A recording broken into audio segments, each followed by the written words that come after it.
Bom dia, gente. Eu não consigo fazer duas coisas ao mesmo tempo.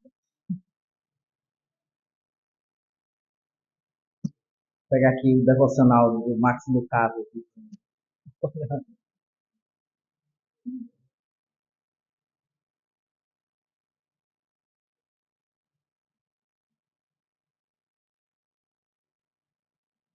Queria que você abrisse sua Bíblia, Gênesis capítulo 3. A gente vai ler dos versículos 1 até o 24. Texto um pouco longo. Era maior, mas reduzi com pena de vocês.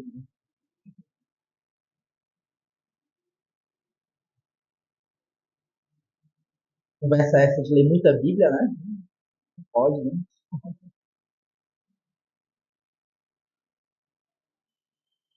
Gente, a gente tem. Hoje é o terceiro domingo que a gente está nessa nova série, né? Falando sobre o drama das Escrituras, drama que engloba toda a história bíblica, todo o enredo bíblico, né? Essa narrativa, essa grande história, né? Que engloba toda a escritura sagrada. No primeiro domingo a gente falou sobre como a gente se conecta, como a gente está encaixado nessa grande história, como a gente não está solto, como a gente não vive ao léu, mas a gente está inserido em alguma grande narrativa, acaba que propositalmente ou não, a gente está inserido em alguma narrativa, seja ela uma narrativa secularizada, seja ela a verdadeira narrativa que a gente crê, que é a grande história da Bíblia, né? E qual que é a importância de a gente entender aquilo que a gente, qual que é essa história e qual que é o nosso papel nessa história, e de onde que começou, para onde vai, qual que é o propósito disso tudo, para as decisões da nossa vida, para a gente viver, para a gente enfrentar o dia mal, para a gente viver, desfrutar dos dias bons também. Tudo isso é importante a gente saber de onde a gente vem, de onde a gente vem e para onde a gente vai, viver uma vida com clareza no propósito, né? No segundo domingo, domingo passado, o Luiz falou sobre o primeiro ato, né? Esse primeiro domingo foi uma introdução sobre essa série, que fala sobre essa grande história. No segundo domingo, a gente vai para o primeiro ato. Essa série vai ser dividida aí em torno de 6 atos. Vai ter um período que a gente vai falar sobre o período intertestamentário, mas os atos mesmo que vão ser separados vão ser 6 atos durante a história bíblica, certo? E o primeiro ato é o estabelecimento desse reino, né? A gente olha para essa grande história como um drama que eu falo, não é que seja uma história, não é alguém que está sendo dramático ou algo do tipo, mas o drama que a gente fala, que a gente se refere, é um enredo que está sendo contado, é como se fosse uma peça teatral, em que Deus ele é o diretor de todas as coisas, né? De todo o roteiro. É o criador e o diretor desse roteiro. Então, no primeiro ato, no primeiro grande ato desse drama, a gente tem a criação. A gente viu domingo passado qual é a importância, a gente viu essa relação em que o Pentateuco usa, né, dois nomes ali, quando ele faz referência a Deus. Lá na criação, já tem essa apresentação, quando a Bíblia fala em Gênesis, que Deus criou todas as coisas. A Bíblia está apresentando uma palavra que faz referência a um Deus que é criador, que, que criou todas as coisas, não só organizou, mas criou todas as coisas. E mais na frente, a gente vai ver na libertação do povo de Israel, do Egito, esse Deus se revelando ao povo como um Deus libertador, né? Revelando como Jeová, como Javé, um Deus que nos liberta da nossa prisão, do nosso exílio, que nos liberta do nosso lugar de aprisionamento. E aí a gente viu toda a beleza da criação, a gente viu a importância disso, a gente viu o porquê que é importante a gente entender esse grande estabelecer do reino e como nada foge do controle das mãos de Deus e como Deus criou todas as coisas por meio de sua palavra e como isso é importante, ele ter estabelecido todas as coisas através da sua palavra, como isso traz uma convicção para a gente de que nós não estamos servindo alguém, aquele que é o nosso Criador, não é alguém que vai mudar ou que vai daqui a pouco perder o seu reinado, não. É alguém que criou todas as coisas a partir dessa palavra. E a sua palavra tem poder e domínio sobre todas as coisas criadas. Então, por isso, aquele que nos redimiu, e é uma coisa que a gente estava compartilhando no Diáspora, né? Que é importante a gente saber. A gente geralmente conhece o Deus que nos resgatou, primeiro. E aí depois, quando a gente vai ler a Bíblia, a gente sempre vai para os evangelhos, né? Depois, quando a gente vai para o restante das escrituras, a gente entende que aquele Deus que nos resgatou, que nos, que nos amou primeiro, ele é o mesmo Deus que criou todas as coisas. Isso dá uma noção muito ampla, dá um sentido muito amplo para a vida, né? Aquele que nos criou é, na verdade, o bambambam das coisas todas, né? Então não preciso temer nada, porque ele está comigo, certo? Vamos ler a palavra de Deus? Hoje a gente vai estar falando sobre a rebelião desse reino, que acontece nesse reino, e a gente vai estar focado agora nesse segundo ato, que é o ato da queda, né, da humanidade.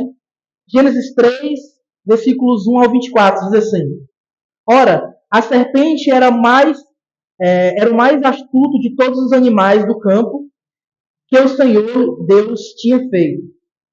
Esta perguntou à mulher: Foi isso mesmo que Deus disse? Não coma de nenhuma das árvores do jardim? A mulher respondeu à serpente: Podemos comer do fruto das árvores do jardim. Mas Deus disse: Não coma do fruto da árvore que está no meio do jardim, nem toquem nele. Do contrário, vocês morrerão. A serpente disse à mulher: Certamente não morrerão. É que Deus sabe que no dia em que comerem dele, os seus olhos se abrirão, e vocês serão como Deus, conhecedores do bem e do mal. Versículo 6. Quando a mulher viu que a árvore era boa para alimento, atraente aos olhos e desejável para dela se obter sabedoria, tomou do seu fruto e o comeu. Também o deu ao seu marido, que estava com ela, e ele o comeu. Então os olhos dos dois se abriram e perceberam que estavam nus. Por isso, entrelaçaram folhas de figueira e fizeram algo para cobrir-se. Quando o homem e a mulher ouviram o som do Senhor Deus, que caminhava pelo jardim ao sopro do vento do dia, esconderam-se da presença do Senhor Deus entre as árvores do jardim. O Senhor Deus, porém, chamou o homem e perguntou: Onde você está? Ele respondeu: Eu te ouvi no jardim e fiquei com medo, porque estava nu, por isso me escondi. Deus perguntou: Quem contou a você que estava nu? Você comeu da árvore do qual ordenei a você que não comesse? O homem disse: Foi a mulher que tu me deste, foi a mulher que me deste para estar comigo, que me deu do fruto da árvore, e eu comi. Então o Senhor Deus perguntou à mulher: O que foi que você fez? A mulher respondeu: A serpente me enganou e eu comi. Então o Senhor Deus declarou à serpente: Por ter feito isso, maldita é você entre todos os animais de rebanho e entre todos os animais do campo. Você rastejará sobre o seu ventre e comerá pó todos os dias da sua vida. Porém, inimizade entre você e a mulher, entre a sua descendência e a descendência dela, que ferirá a sua cabeça e você lhe ferirá o calcanhar. A mulher ele declarou: multiplicarei intensamente as suas dores de parto. Com dores você dará à luz a filhos. O seu desejo será contra o seu marido, mas ele a dominará. Finalmente declarou ao homem: Visto que você deu ouvidos à voz de sua mulher e comeu da árvore da qual ordenei a você que não comesse, maldita é a terra por sua causa. Com dores você comerá dela todos os dias da sua vida. Ela lhe fará brotar espinhos e ervas daninhas, e você comerá as plantas do campo. Com o suor do seu rosto você comerá o seu pão, até que volte à terra, visto que dela foi tirado. Porque você é pó e ao pó voltará. Adão deu à sua mulher o nome Eva, pois ela seria mãe de todo ser vivente. O Senhor Deus fez roupas de pele para o homem e sua mulher e os vestiu.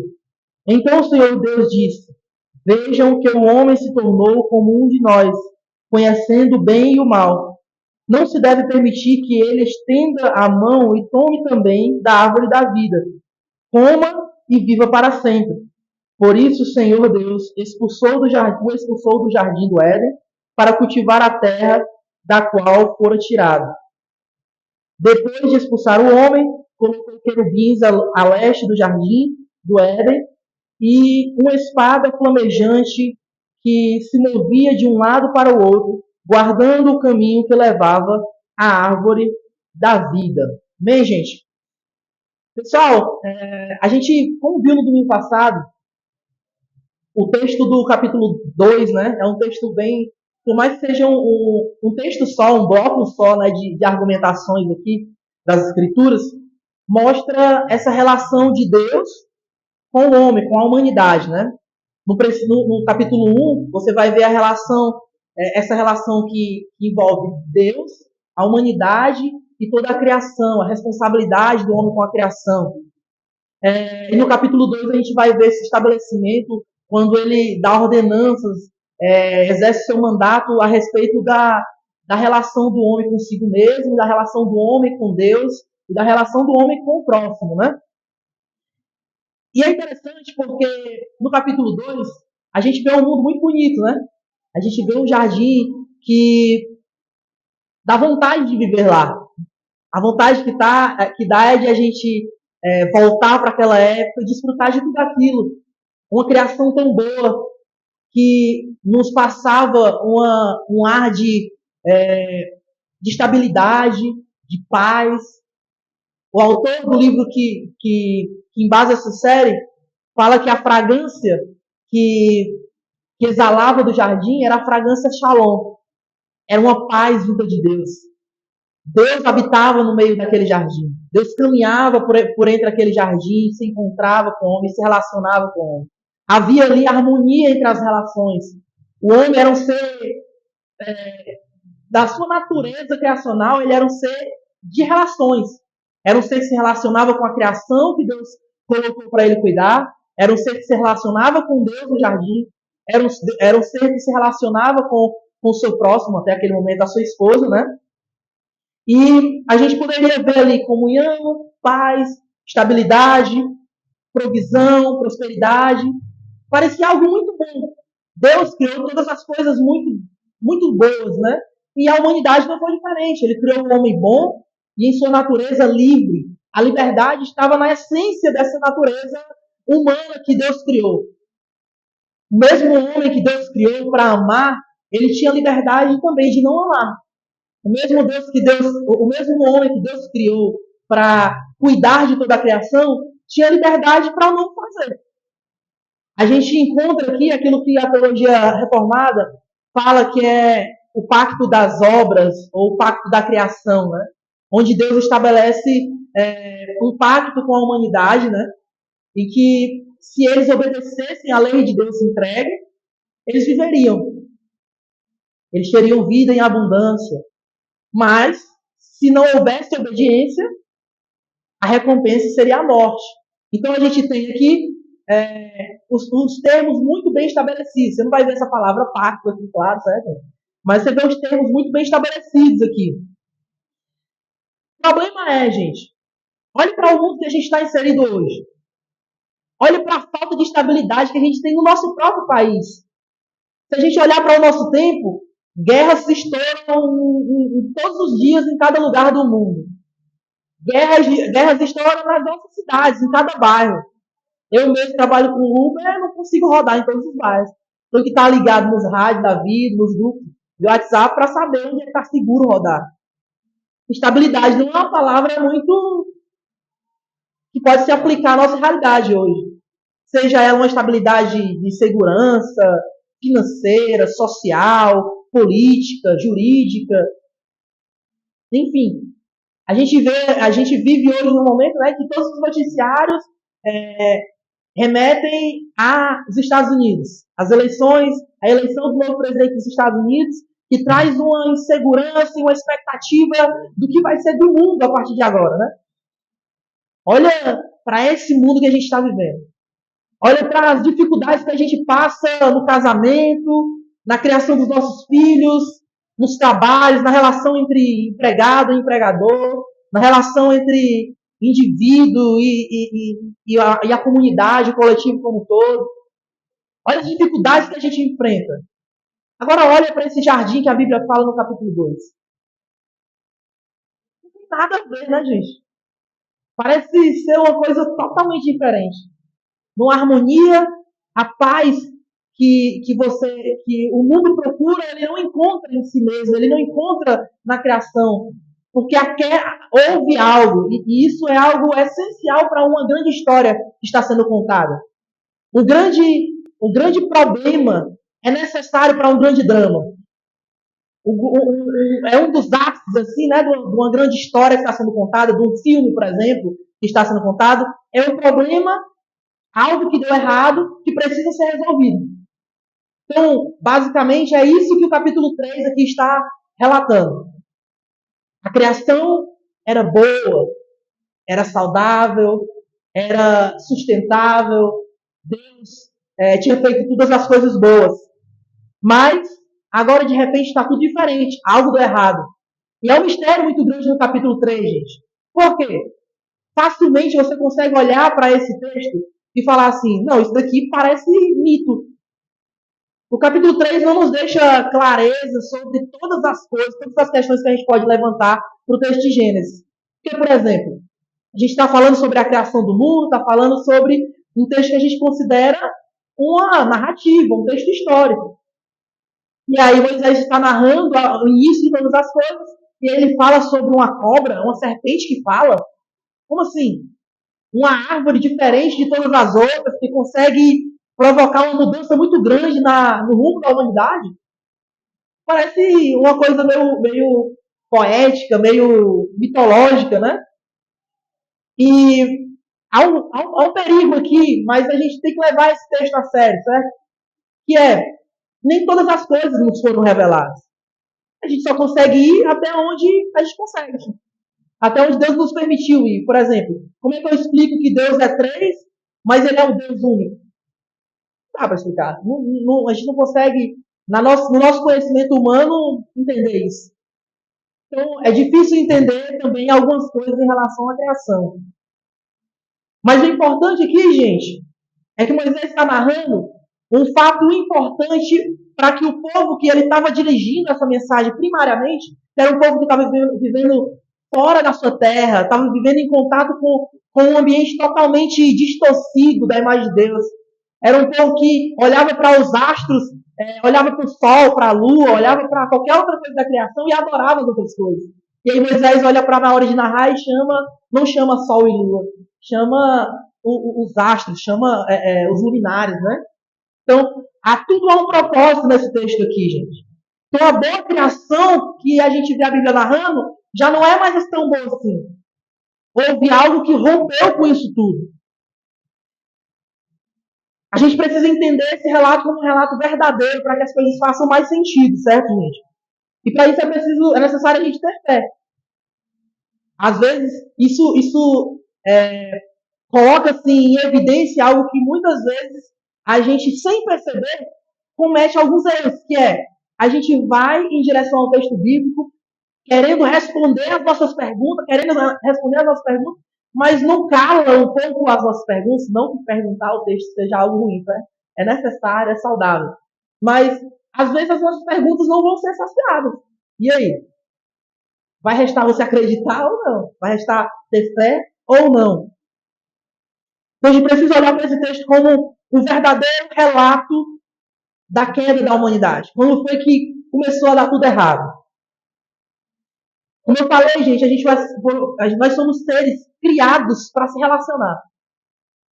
Como eu falei no diáspora passado, nós temos estabelecidos na criação 3 mandatos. Um mandato que a gente chama de espiritual, que é a nossa relação, como é que é a nossa relação com Deus. Deus estabeleceu as leis.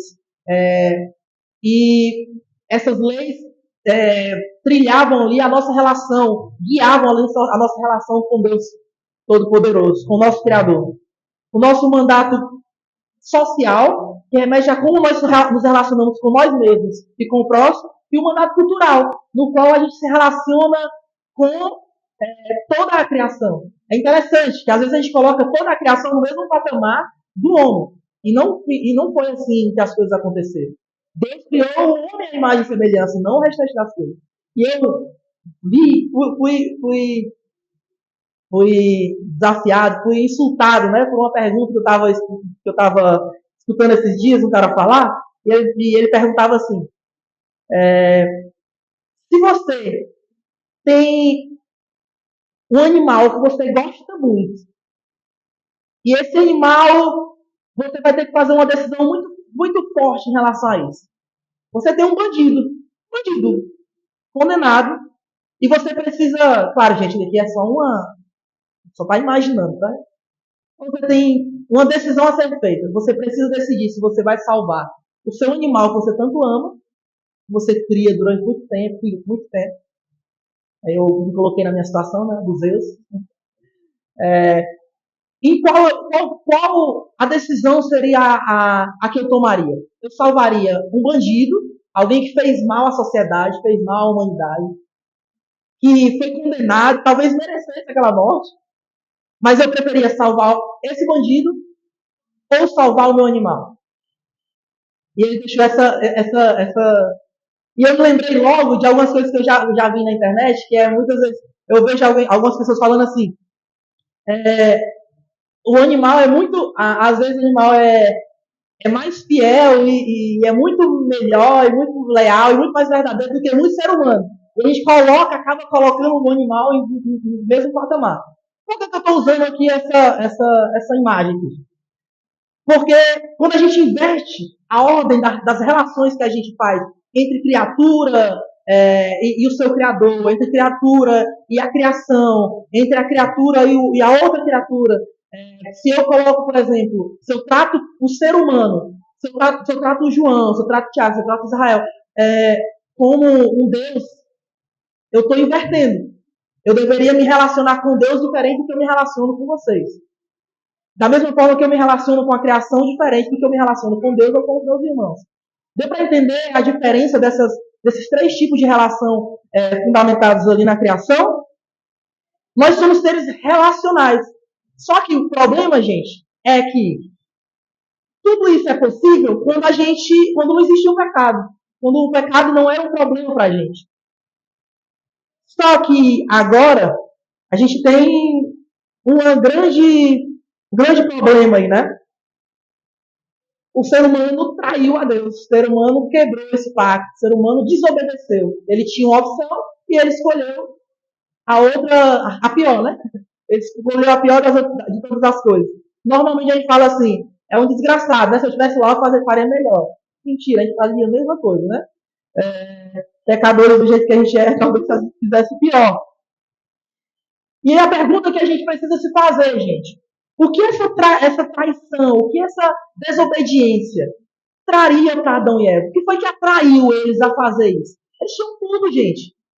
Eles não passavam as necessidades que a gente passa, não. Eles tinham tudo. Lembra do relato? Era tudo muito, era muito estável, era tudo muito. Eles tinham providência divina, eles tinham, não que a gente não tenha, né? Mas eles tinham tudo à sua disposição, nada lhes faltava. E por que eles resolveram desobedecer? A tentação de Adão e Eva, gente, é uma tentação que a gente sofre no nosso dia a dia também. Há duas palavras que unem e formam um aqui, né?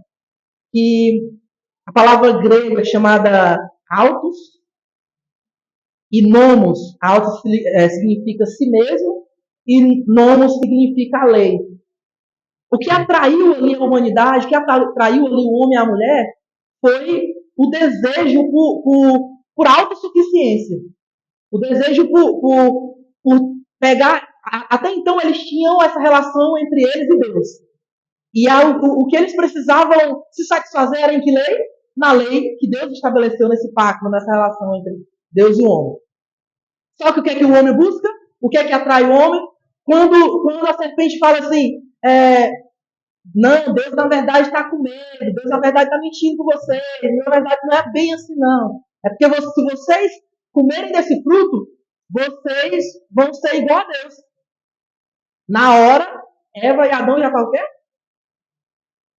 Olha, eu vou ser autossuficiente. Se hoje a minha dependência está no meu Criador, agora a minha dependência pode vir para mim mesmo.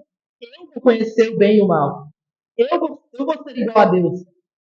Então, se eu vou ser igual a Deus, por que eu dependeria desse Deus? Por que eu dependeria desse Criador? Por isso que a gente chama esse primeiro ato de a rebelião no reino. Porque o ser humano ele decide muito mais do que comer um fruto. Esse ato é muito mais do que uma simples desobediência. É uma rebelião contra um Deus que é santo e soberano sobre todas as coisas.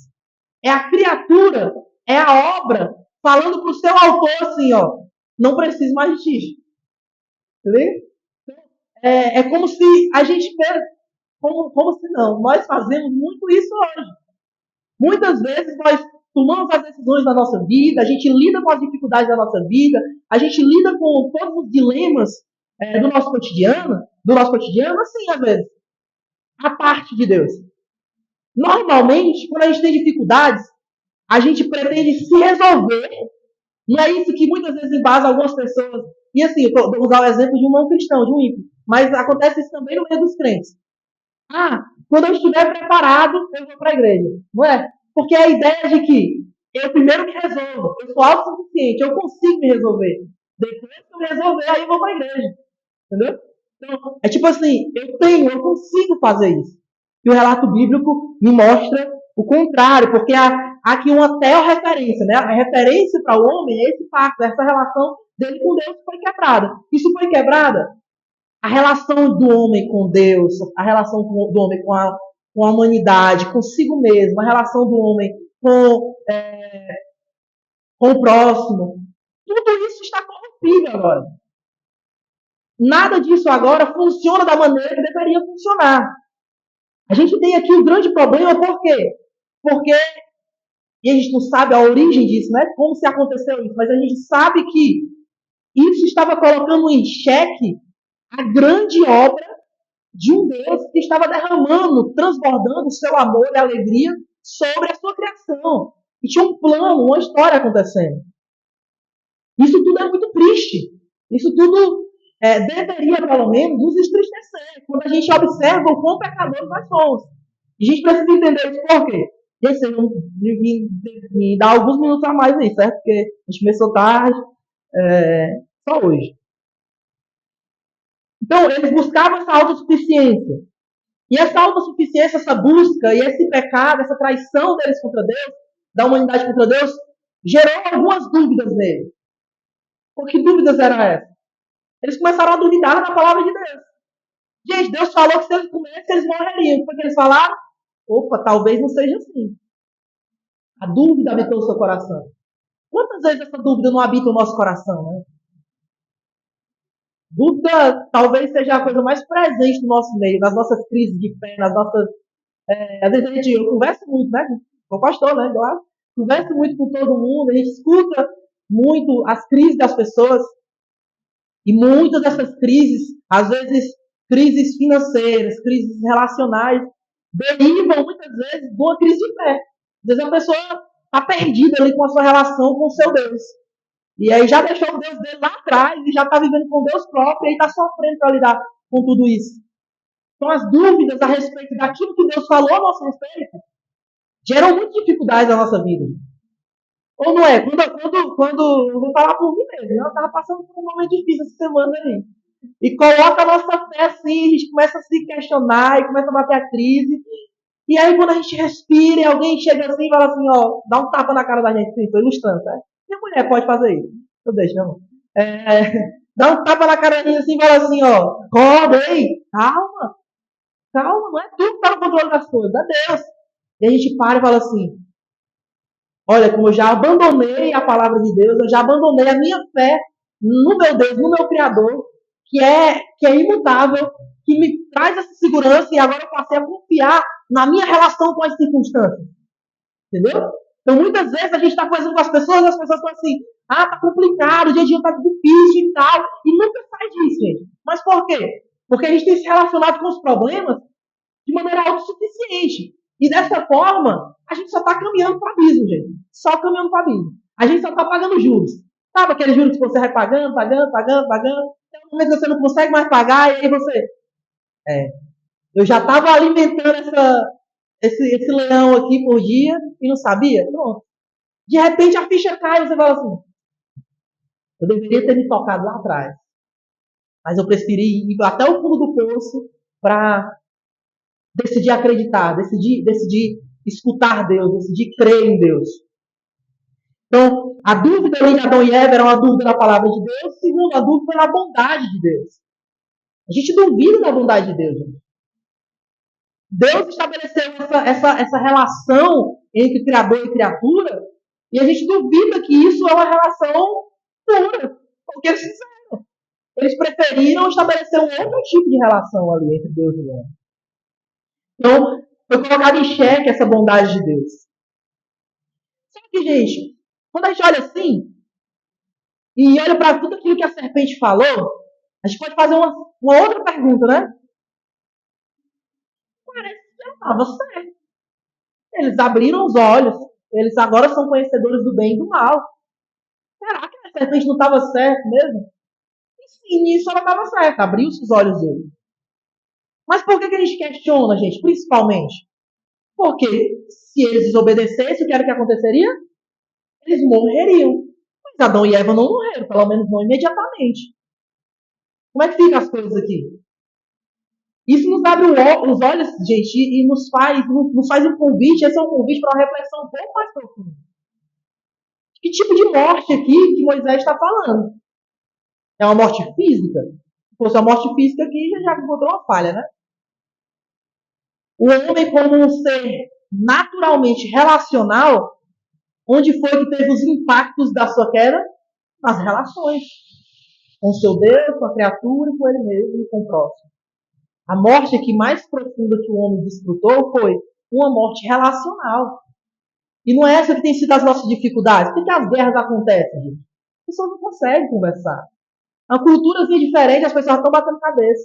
Aqui dentro da igreja, a gente já encontra bate cabeça, imagine desse país, né? Imagine duas facções, né? Imagine dois espectros políticos. Imagine marido e mulher, pessoas criadas totalmente diferentes. Entendeu? Então, as nossas relações não são mais as mesmas. E o caos está estabelecido aqui, né? E a gente olha aqui, após quer é o quê? Caos reinando. Parece isso, né? Se a gente não cresce que aquele que criou todas as coisas continua a reinar sobre todas as coisas. Nada surpreende o nosso Deus, gente. A gente precisa relembrar isso a cada manhã. Nada surpreende o nosso Deus. O que a gente faz? Fala que isso aqui é importante, gente. Quando a gente reúne no domingo, faz esse movimento que o Eric, o Peruca lá da âncora, estava vendo um vídeo dele essa semana, ele falou assim, que esse movimento que é meio que lembra uma respiração, né? A gente reúne e a gente espalha como igreja. Reúne, espalha. E como importante é a gente dar essa puxada de fôlego, assim, quando a gente reúne e juntos a gente se relaciona e Deus nos relembra, a gente relembra um ao outro, a gente edifica um ao outro, é edificado pela palavra e a gente louva esse Deus juntos, porque só muitas vezes é mais difícil e as coisas parecem melhor depois de um dia como esse. Por isso que a gente fala, o dia do Senhor é o dia mais importante da semana. É o dia que a gente reúne todos juntos. Eles morreram, gente. Só que a morte deles foi uma morte mais profunda. E, gente, eu tô pulando aqui, vou até falar algumas referências se você quiser anotar, certo? Mas porque não vai dar tempo eu ler. Eu vou ficar pausando muito, vai ficar mais demorado. Mas trouxe consequências. Houveram consequências aqui nessas relações. Por exemplo, no mandato cultural, a relação do homem com a criatura. Gênesis 3, 17, parte B. Romanos 8, 20 ao 22. Eu mando depois também para vocês lá no grupo, certo? Ficar difícil anotar. Vamos falar em como isso impactou a nossa relação com a criação de Deus. E como a criação espera ansiosamente pela redenção dos filhos de Deus, por esse chamado, por essa restauração de todas as coisas. Por isso que nós somos chamados a cuidar, a cultivar a criação de Deus. na nossa relação social. Gênesis 3:16, Romanos 1, do 28 ao 32, Romanos 3, do 13 ao 18. Vai falar em como as nossas relações foram destruídas, gente. Vai falar aqui sobre como o homem vai ser contra a mulher vai ser, o desejo da mulher vai ser contra o homem. Isso vai muito além da relação matrimonial, gente. A gente vai ampliar mais isso no texto de Romanos, né? E como as coisas se subverteram, e como nós fomos entregues aos nossos próprios deleites, às nossas próprias vontades. E como isso nos leva a uma perversidade tão grande. A gente consegue observar, por exemplo, no relato do dilúvio, como ainda naquela época o pecado já tinha se espalhado de tal forma a ser irreversível para aquelas pessoas, né? E como hoje a gente desfruta de tanta maldade, seria muito pior. É difícil imaginar como seria muito pior. Pior do que Hitler. Pior do que muita gente que a gente viu aí no meio da história. Muitas pessoas que exerceram assim uma maldade incrível sobre a humanidade, sobre as nações. Poderia ser pior se não fosse nosso Deus refreando a maldade do ser humano. A graça de Deus. E por último, e mais importante, que foi essa quebra entre a relação do homem com Deus. Gênesis 3:23, Efésios 2:3, Romanos 1, do 18 ao 24. E é por isso que a gente fala tanto, né? Nós reformados falamos tanto sobre a depravação total, né? E como o homem, ele não consegue... qual que foi esse impacto tão forte que o pecado teve na vida do homem? Por exemplo, primeiro, a rebelião contra Deus, ela foi total, gente. Ele não se rebelou em uma área da vida dele, não. A rebelião foi total. Ele quis ser autossuficiente. Ele quis viver a parte de Deus. Ele quis ser igual a Deus. Ele quis, não aceitou, não se satisfez com aquilo que Deus era na vida dele.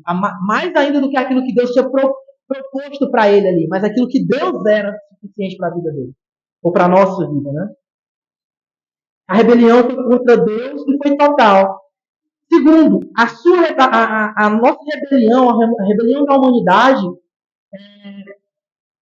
ela faz tudo que o homem pode fazer, tudo que o homem pode executar, ser pecado. E aí, normalmente, a gente olha e a gente tem uma ilusão, às vezes, quando a gente olha assim, superficialmente para as pessoas, e fala assim, não, tal pessoa é boa, tal pessoa faz caridade, tal pessoa é assim, assim, assado. E a gente não olha que, não observa que, por exemplo, a Bíblia vai nos ensinar que se eu não faço algo por fé, eu estou pecando. Então, até os meus atos mais louváveis são deturpados por causa da minha natureza pecaminosa. Que louco, né? Até quando eu pretendo ajudar alguém,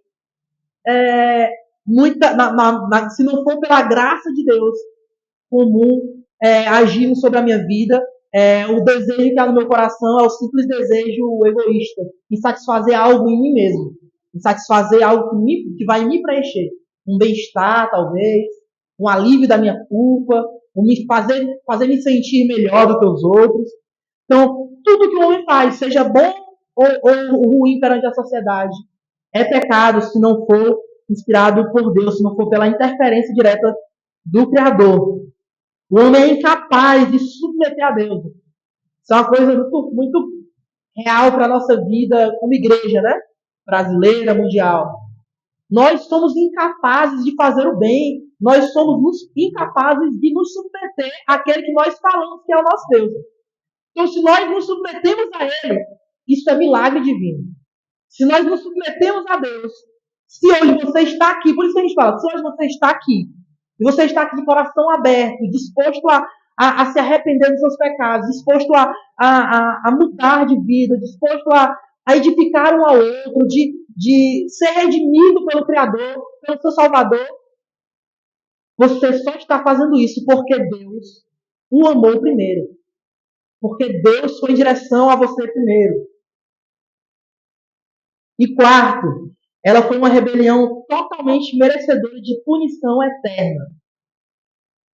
Lembra da referência que a gente tem? A nossa referência é Deus. Erramos contra Deus. Nosso pecado foi tão grave, gente. Pra gente ter uma noção, se o nosso pecado não tivesse sido tão grave, a gente não mereceria o inferno. Mas como a Bíblia fala sobre o inferno para aqueles que são incrédulos, para aqueles que não creram, que estão fora de Cristo, e essa condenação é uma condenação eterna, é porque o nosso pecado mereceu essa condenação eterna. Tamanho foi a nossa ofensa contra Deus. Mas enfim, gente, para finalizar, última pergunta. Será que a história desse mundo terminava tão cedo assim, gente? Deus criou, o homem pecou, pronto. Deus foi surpreendido. Deus vai para o plano B, né? Será que isso vai terminar tão cedo, de maneira assim, tão deplorável, tão insignificante? Reduz tanto a criação de Deus isso ter acontecido logo e se isso acaba ali? E essa é a nossa esperança, gente. É um assunto que pesa o nosso coração, é um assunto que nos faz repensar como nós vivemos, nos faz a gente repensar, analisar a nossa vida e notar que mesmo quando a gente está bem, a gente acha que está bem, a gente está pecando também. A gente tem pecado todos os dias. E a gente precisa se arrepender todos os dias. Precisa viver uma vida em arrependimento. Isso dói porque a gente está falando de que nós somos os culpados de toda essa relação ter sido distorcida, de toda essa relação ter sido corrompida.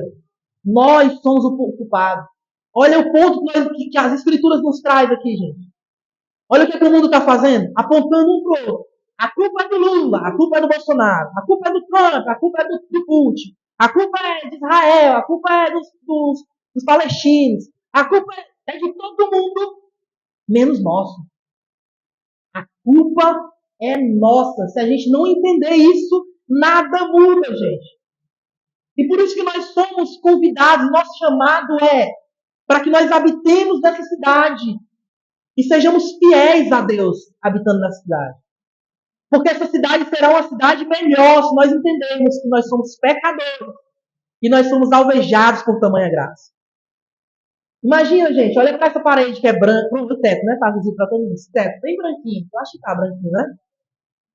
Imagina se eu escrevo algo aqui, até com uma fonte visível, assim, uma fonte grossa, uma fonte mais fácil de se discernir. Só que está escrito de branco. E até você pode ver o contorno, assim, fazer um contorno fininho, né, para dar o destaque. Você vai ver lá, graça de Deus. Agora você imagina se eu pinto esse teto todo de preto. O quão destacado isso vai ficar? Esse nome graça escrito vai ficar destacado. Pois é. Muitas vezes a gente não desfruta da graça de Deus e não tem vivido como quem foi alvejado e alcançado por Deus, porque a gente não entende o tamanho do nosso pecado. Se nós entendermos o tamanho da nossa ofensa contra Deus, nós seríamos mais gratos a esse Deus tão bondoso, que mesmo sendo ofendido, continuou fiel àquilo que ele estabeleceu com a humanidade, com a sua criação. Bem? Então, não, essa história não acaba aí. Essa é a esperança para a nossa vida. Essa história não acaba ali. E claro, é apenas um alívio. É necessário que a gente saia com esse sentimento que pesa, assim, muitas vezes, para nos trazer reflexão. Para quem tem um encontro de casais, né? A verdade pesa e ela precisa vir com esse peso para que a gente dê a real importância para essa verdade. Mas nós vamos chegar no momento em que Deus vai revelando progressivamente essa redenção, essa graça que nos alcança. Mas mesmo nesse texto, o texto não termina aí quando Adão e Eva pecam e Deus condena e exerce juízo sobre ele, né? O que é que Deus faz? O homem que se esconde, cria uma roupa ali para ele, o que é que Deus faz? Faz vestes ali mais apropriadas para ele. De maneira que posteriormente, você despir alguém era um ato assim, de pecado, de ofensa inimaginável, assim. Mas que eu não falo, inimaginável. Gostei da palavra. Aprendendo com o Vitão. Porque Deus guardou a nossa nudez. Deus guardou a nossa. Até isso anuncia a graça de Deus na nossa vida. Até isso anuncia o quão gracioso Deus é na nossa vida. E foi o que Deus disse. Em seu juízo, ele foi misericordioso. Em seu juízo, ele fala o quê? Ó, tu vai sofrer, tu vai sofrer. Tu vai ser condenado. Mas, ao primeiro anúncio do Evangelho, a primeira mensagem do Evangelho, ainda em Gênesis, a descendência da mulher pisará sobre a cabeça da serpente. Cristo veio. Nós sabemos disso, nós cremos nisso. Isso nos alivia. Porque todo esse peso que nós merecíamos, ele levou sobre si. Amém? Vamos ficar de pé?